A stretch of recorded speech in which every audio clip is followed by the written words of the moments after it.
présenter l'ambroisie à feuilles d'armoise. C'est une plante envahissante, originaire du continent nord-américain et qui actuellement se développe sur notre territoire en occupant différents milieux, occupés par l'homme, ce qui en soi n'est pas véritablement un problème écologique, mais malheureusement cette plante produit un pollen particulièrement allergisant qui cause de gros troubles au niveau des populations humaines, plus particulièrement en région Rhône-Alpes aujourd'hui, mais sans doute bientôt dans une très grande partie de la France.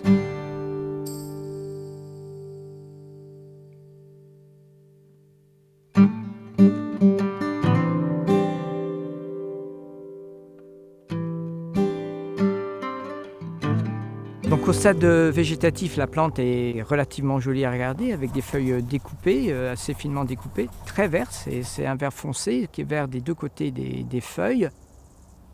Les feuilles sont tout d'abord opposées et peu à peu, au fur et à mesure de la croissance, les feuilles vont devenir alternes, ce qui annonce l'apparition de l'épi un petit peu plus tard dans le cycle.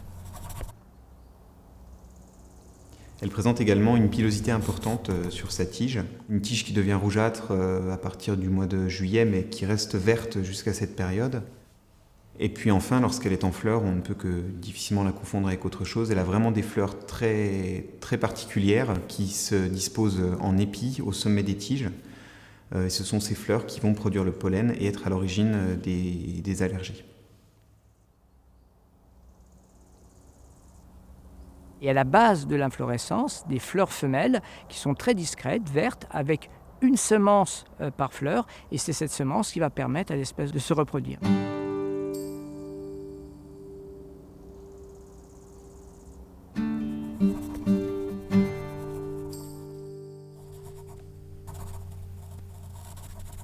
Donc c'est là tout le problème de l'ambroisie. On a à la fois un problème de santé qu'on doit réguler par les épis qui sont situés les épis mâles à certains endroits, et les problèmes de dispersion de la plante qui sont régulés par des fleurs femelles qui sont situées à un autre endroit. Et malheureusement, il y a peu de pratiques qui permettent d'avoir la gestion des deux types de fleurs au même moment.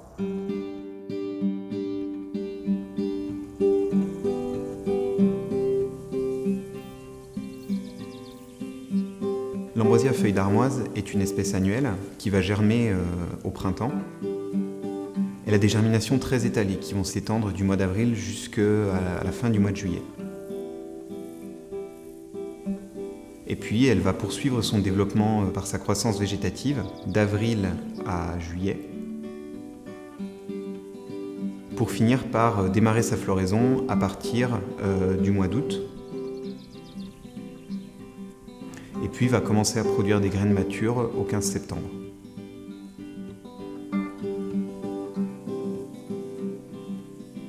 Ces graines matures vont ensuite être ressemées, vont tomber au pied du pied mère et au printemps suivant donneront de nouveaux pieds d'ambroisie.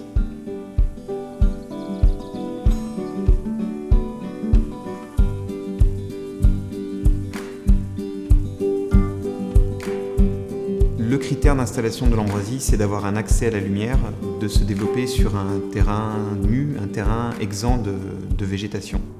Voilà pourquoi on va la retrouver sur les bords de route, sur les grèves des bords de rivières.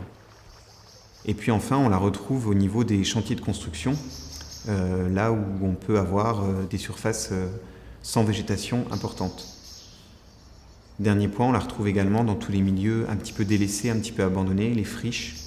Et l'ambroisie affectionne particulièrement ces endroits où justement elle est très peu concurrencée. C'est une plante qui est capable de faire de nombreuses graines avec peu de plantes, puisqu'en fait c'est une plante qui est capable d'occuper la place disponible. Une plante toute seule, isolée, au milieu de rien, ça peut faire entre guillemets un petit arbre, donc qui vont produire beaucoup de graines. Et les graines peuvent rester dans les sols très longtemps. En quelques années de culture mal gérée, on peut polluer fortement une parcelle pour de très nombreuses années.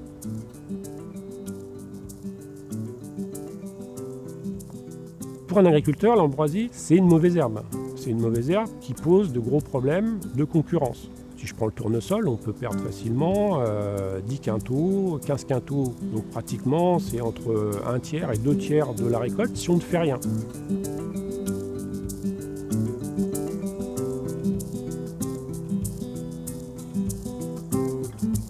c'est vrai que c'est actuellement dans les parcelles cultivées que l'on observe les plus grosses populations, donc le lien est assez facile de dire que le problème vient de l'agriculture. En fait, c'est beaucoup plus compliqué que ça. Le problème, il vient de partout. Il vient des bords de route, il vient des bords de rivières, il vient des champs, et la complexité du problème vient de là, c'est qu'on a plusieurs gestionnaires, plusieurs types de règles de décision, et donc c'est ça qui rend complexe la gestion de cette espèce.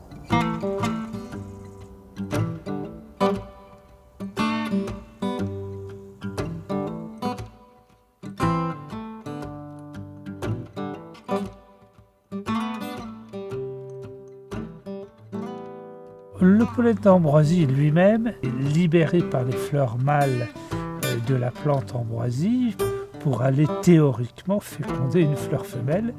Mais la nature a fait les choses de telle sorte que pour que cette probabilité se fasse, elle envoie des millions et des milliards même de grains de pollen pour que quelques-uns aboutissent. Et malheureusement, on trouve des allergiques sur le chemin. Alors, l'allergie à l'ambroisie se manifeste comme une sorte de rhume des foins tardif en fin d'été. Ça se manifeste au niveau du nez par des éternuements, le nez qui coule, au niveau des yeux par des démangeaisons, des yeux qui pleurent, qui sont rouges, et puis au maximum par des crises d'asthme. On a aussi des réactions cutanées. Souvent, les gens qui ont des eczémas, déjà qui sont un petit peu eczémateux, au moment des pollens, ils font une exacerbation de leur eczéma. Donc c'est quand même déjà assez sévère. Un malade qui a ces symptômes d'allergie à l'ambroisie en fin d'été doit d'abord consulter son médecin généraliste, qui donnera un traitement pour soulager ces symptômes et qui orientera, si nécessaire, vers une consultation spécialisée en allergologie. Les tests cutanés sont un moyen de diagnostic facile, peu coûteux, qui consiste à mettre une goutte contenant du pollen sur le bras. On pique à travers la goutte et s'il y a dans la peau du patient des anticorps correspondant à ce pollen-là, il va y avoir une réaction inflammatoire locale qu'on va pouvoir mesurer et qui va nous donner une indication sur son degré de sensibilisation vis-à-vis du pollen. Il faut un bon diagnostic pour avoir un bon traitement. On ne soigne bien que ce qu'on comprend bien. Pour ce qui est de l'allergie, c'est-à-dire le traitement symptomatique, on va traiter au niveau oculaire avec des collyres anti-allergiques.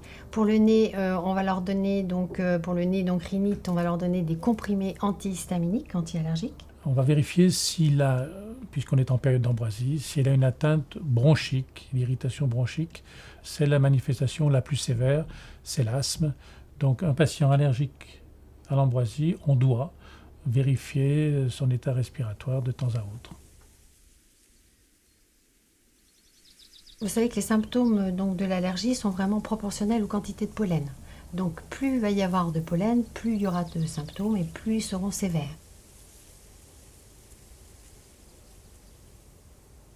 Les études qui sont faites depuis quelques années montrent une tendance systématique à l'augmentation. On a sur la région Rhône-Alpes, entre 130 et 260 000 personnes touchées, en coût sanitaire de 9 à 20 millions d'euros, simplement sur la région Rhône-Alpes. Tant qu'on n'est pas touché par les problèmes d'asthme, qu'on n'a pas de problème sanitaire à titre personnel, les gens se sentent peu concernés. Il y a sans doute beaucoup de gens qui commencent à être allergiques ou qui le sont déjà sans le savoir. Pour l'instant, même de ce côté-là, on sous-estime encore la problématique. Maintenant, les moyens de lutte, on a tout un panel qui est bien connu, qui est bien partagé. Et ce qu'on dit toujours, c'est qu'il faut utiliser les moyens de lutte adaptés à la surface et à la situation. Donc, dans l'ensemble du panel, depuis l'arrachage manuel qui correspond bien dans une petite zone de jardin, en passant par les grandes surfaces agricoles où, visiblement, il faut faire autre chose. Le désherbage manuel, on connaît ses limites en coût, en temps de travail et en période, on ne peut pas faire tout le temps. Le désherbage chimique, on connaît aussi ses limites en termes de pollution de la nappe phréatique et aussi en termes de résistance aux herbicides. On a un suivi curatif qui est nécessaire vraiment au bord de la route. Si on laisse pousser, l'herbe fait à peu près 60 à 80 cm de hauteur et avec les pluies et le temps, l'herbe se rabat petit à petit sur la chaussée. C'est-à-dire que ça réduit le fuseau sur lequel vous roulez. Et donc, on est encore soumis à ce minimum de fauchage. Sur un accotement routier, il est possible de gérer l'ambroisie par la fauche, même si cela s'avère très difficile. En effet, l'ambroisie est une espèce qui a la capacité de repartir du pied même après une fauche. Une ambroisie qui va redémarrer, va produire des fleurs mâles et des graines. Voilà pourquoi, si on veut gérer convenablement l'ambroisie, il faut multiplier les passages d'engins de fauche.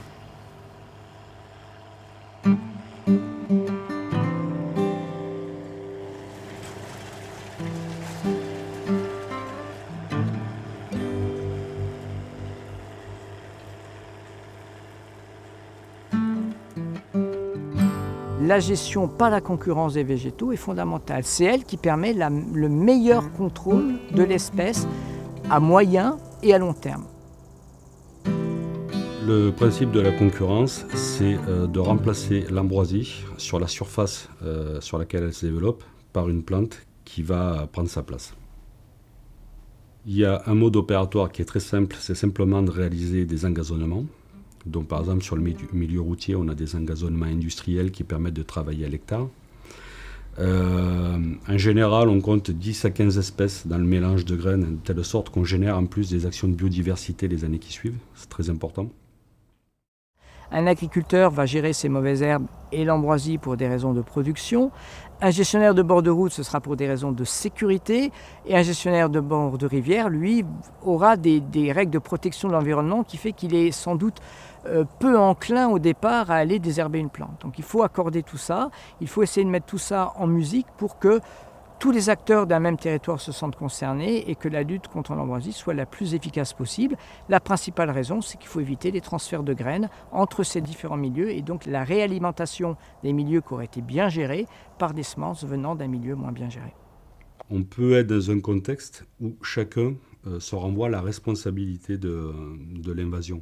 Il faut vraiment expliquer qu'on est face à un problème de santé publique et pas à un désordre d'une personne vis-à-vis d'une autre. Il faut vraiment que chacun se sente concerné. Il faut intégrer aussi que le particulier a le même rôle à jouer.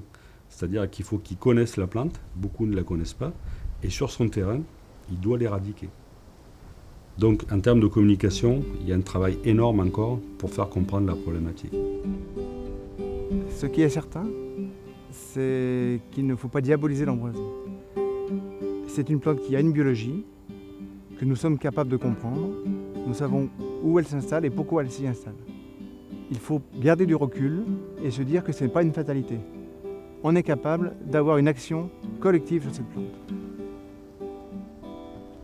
L'ambroisie à feuilles d'armoise est une espèce exotique envahissante qui pose un problème de santé publique croissant. Dans les régions envahies, son éradication est désormais exclue. Il est donc primordial de se mobiliser pour maintenir un effort de lutte afin de faire baisser significativement la production de pollen. Dans les nouvelles zones touchées, là où il n'y a pas encore de personnes malades, il faut organiser rapidement son contrôle en basant cette lutte sur la prévention. La lutte contre l'ambroisie ne réussira que si gestionnaires, législateurs et particuliers se mobilisent ensemble.